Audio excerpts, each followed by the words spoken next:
mystery of Easter Island that you most likely do not know about.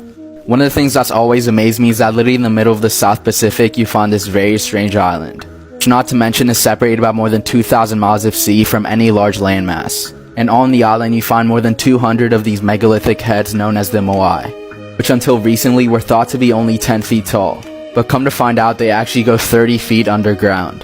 This is actually very important because it makes even more controversy on the actual age of the moai. Most mainstream archaeological textbooks will tell you that the moai are around 500 to 1,000 years old. Now they got this age from carbon dating, but you literally cannot carbon date stone, which is what the moai are made of. So what they did was carbon date the material around them, then guess that the material is the same age as the moai. Now let's look at this whole thing from a whole new perspective, as proposed by this researcher and archaeologist. As we can see, the moai are buried under literal tons of sediment. How is it physically possible for 30 feet of dirt and sediment to build up and cover half the statue in only 700 years on a remote island in the middle of the ocean?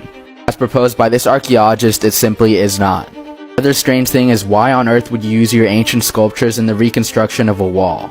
Seems to me that the ones that built this were not the same as the ones that built those. Perhaps the strangest thing about Easter Island is that you find these all over the world. From the cloud people of Peru, to the bearded gods on Boa Island, literally all the way in Ireland, to the bearded gods in Mesoamerica, from this one, to that one. From the sculptures of Bata Valley, Indonesia, to the bearded gods of Central Asia. Like what?